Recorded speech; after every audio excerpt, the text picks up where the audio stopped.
Assalamualaikum warahmatullahi wabarakatuh. Okey, hari ni abang nak cakap pasal cara yang niat yang betul lah sebelum berselawat. Abang baru belajar juga, tapi yang ni abang tertarik sikit lah sebab abang baru jumpa dekat YouTube. Tak ingat bila, mungkin berbulan-bulan lepas lah. Okey, dalam video tu diterangkan, okey, ada 3 niat yang yang bagus lah untuk kita kita mulakan selawat tu dengan niat ni. Yang pertama, niatnya adalah kita berselawat ni sebab kita menunaikan perintah Allah, seperti dalam Quran lah.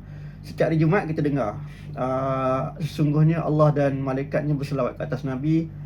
Wahai orang-orang yang beriman, selawatlah kamu ke atas baginda Rasulullah, dan ucapkanlah sebagai salam yang sempurna, kan ada setiap hari Jumaat. Okey. Jadi niat yang pertama adalah berselawat ke atas Nabi dengan niat menunaikan perintah Allah. Okey. Okey, niat yang kedua, supaya kita seperti kita membayar, kita bukan membayar, tapi seperti kita menghargai, menunaikan hak-hak Rasulullah, hak-hak Nabi Muhammad sallallahu alaihi wasallam ke atas kita, sebab kita ni umat dia. Jadi ada hak dia ke atas kita ni. Jadi bila kita berselawat ni adalah hak, menunaikan hak Rasulullah ke atas diri kita. Jadi niat yang kedua. Okey. Niat yang ketiga, supaya kita mendapat syafaat, syafaat daripada Nabi Muhammad sallallahu alaihi wasallam, syafaat di hari akhirat nantilah. Jadi sebelum kita mulakan mana-mana amalan selawat ni bagus.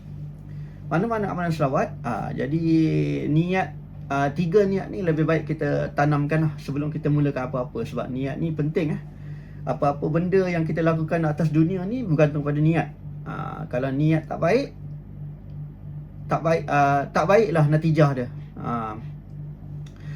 Jadi 3 niat ni diajarkan oleh salah seorang kiai daripada Indonesia lah. Tak silap abang, Kiai Mahrus Ali, tak silap saya. Jadi cuba kita praktikkan lah apa yang diajarkan, bukan benda yang tak baik, benda yang baik. Jadi inilah 3 niat dia. Yang pertama adalah menunaikan perintah Allah untuk berselawat ke atas Nabi. Yang kedua adalah menunaikan hak Rasulullah. Dan yang ketiga adalah supaya kita mendapat syafaat daripada Nabi Muhammad sallallahu alaihi wasallam. Baik, semoga video hari ini berguna untuk anda. Kalau suka, sila subscribe. Thank you very much for watching. Terima kasih.